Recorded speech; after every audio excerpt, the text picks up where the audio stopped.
Hey guys, so today it's a nice stormy day outside in North Dakota, so I kind of wanted to talk about a topic that kind of gets brought up a lot, especially nowadays.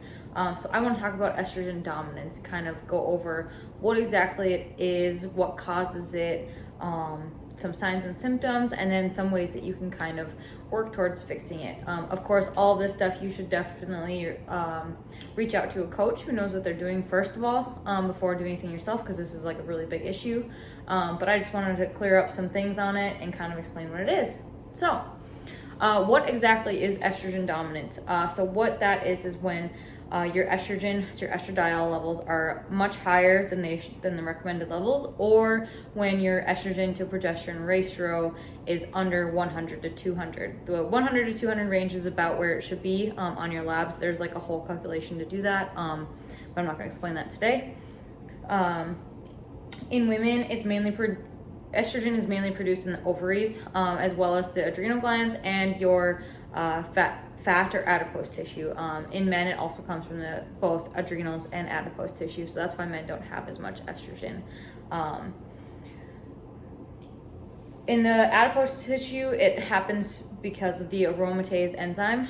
So what that does is it converts testosterone or androstenedione to estrogen. So that's how it's converted in the fat cells.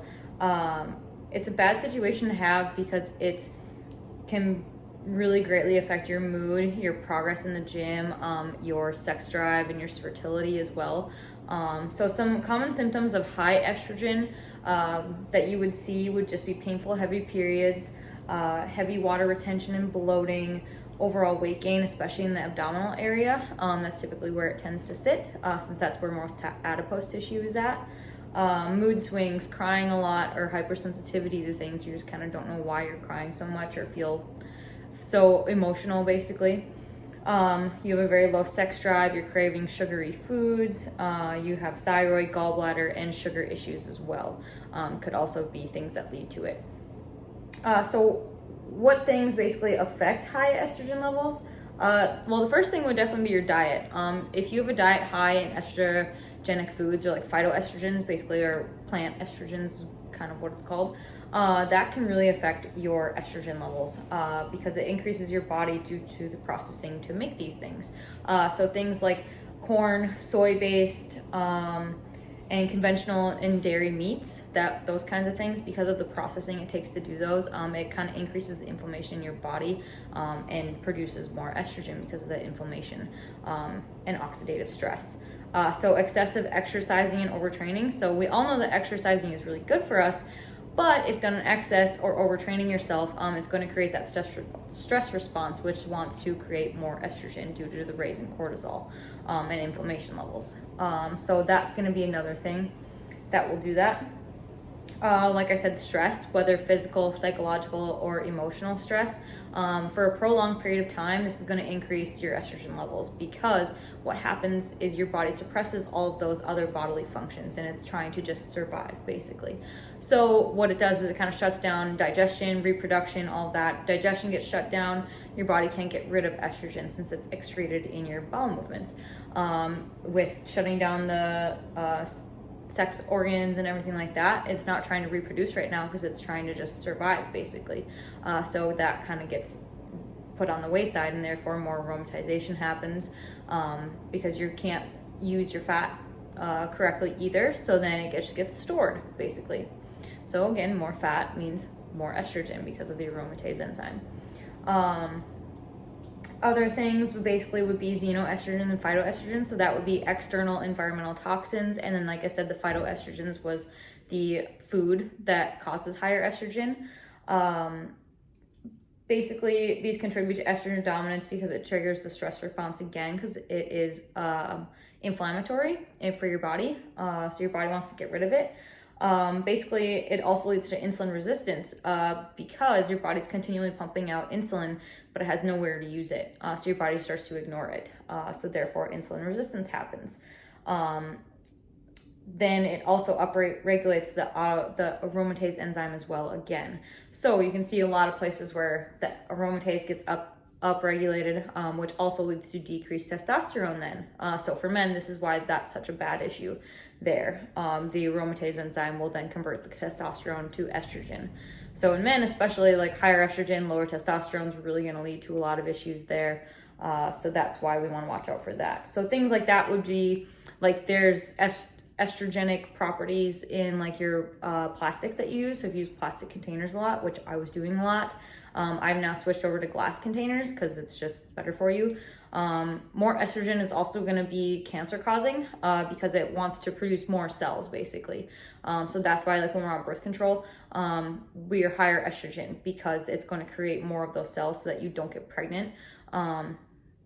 And it's going to kind of decrease the progesterone because it kind of acts as like a exogenous hormone and creates a negative feedback loop. So it wants to suppress the progesterone and increase your estrogen so that your body does not ovulate, does not get pregnant, kind of a thing. So that's why we want to reduce that.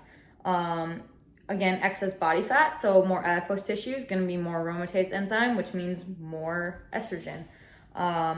Alcohol is another big one. Alcohol, what happens is it takes over your liver because it's seen as a toxin in your liver. So your liver wants to get rid of it. So it kind of stops all other things to get rid of that alcohol. In the meantime, it also suppresses the use of fat distribution. So again, more fat, more estrogen gets aromatized. So that's going to be a big one because it gets recirculated into the system then. With improper sleep issues too, what estrogen does is it kind of helps to increase dopamine in the brain. But if having too much of it, what'll happen, you'll get irritable and have a hard time sleeping, stuff like that. And then you can't go to sleep. What happens when you sleep is that your liver kind of gets reset basically. So it kind of helps to, your liver's being worked all day long, trying to tell your hormones where to go and like where your nutrients where to go, what to do with it. So if it gets overstressed, it doesn't get fully rested, it's just going to keep getting plugged up in there, and then estrogen gets recirculated again because it cannot be excreted through the bowel movements.